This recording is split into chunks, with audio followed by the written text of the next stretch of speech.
All right, and for more on this Aggies team, let's go over to Jackson, who's with Travis Brown, the Texas A&M beat writer for KBTX down there in Bryan, Texas. Yeah, thank you so much, Sabrina. Thank you, Travis, for joining us here on the show today. Hey, we hustled over here just to be here for this show. Forget the game, it's this show right here. Of course, well, thank you so much. And I want to start by looking at the Aggies quarterback situation. Marcel Reed, a different player than Notre Dame fans saw last year in Connor Wegman.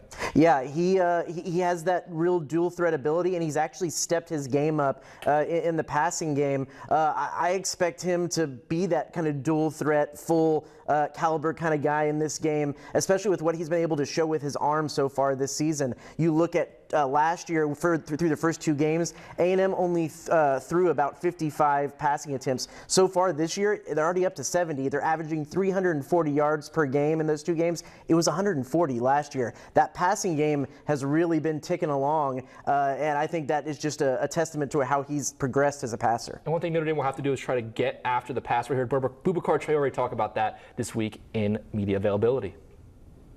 Definitely got to keep him in the pocket. Can't rush wild because he definitely has legs and is able to escape. So as long as we're crushing the pocket, playing as a unit, I feel like we'll do a great job. And now let's go to Notre Dame's offense. We saw their offensive line struggle against Miami. Now, Texas A&M did lose 3 defensive linemen to the NFL draft, but correct me if I'm wrong, they seem like they just reloaded up front. Yeah, have you heard of Cassius Howell? Yes, because that's the name that's going around right now. He had a back-to-back, a 3-pack sack, immaculate possession. I don't know what you want to call it, but it kind of wowed the audience last year, wowed the crowd with those 3 sacks. He stepped up big, and he could be a highlight of this A&M defensive front. You know, it's curious that the offensive line has struggled a little bit because the offensive line was kind of like the biggest question mark going into that game last season, and they showed out to be one of the best units that the team had last year. So I think that'll be that the trench matchup is going to be pretty interesting in this game. But A&M has shown so far that they've been up to the task. And that's going to be something Notre Dame really have to key on, is stopping that outside rush at times that really got against them against Miami. And also against Miami, the running game wasn't that strong for Notre Dame.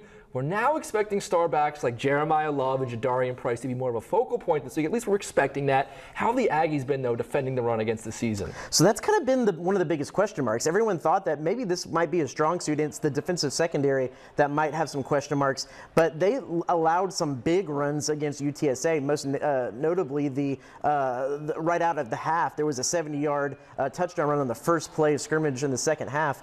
They had some run fit issues in that UTSA game. Seemed to clean them up a little bit in UTSA, but I still think that there could be some ways to exploit this A&M defense on the ground in this game, and if Notre Dame is going to win it, that's probably going to be the way that they are going to win it. And that's something that Texas A&M talked about this week during their media availabilities.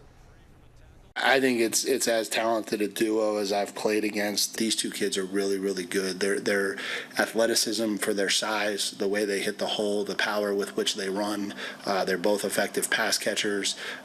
These two kids are really, really talented football players. Both of them great backs, very intelligent backs. They know what the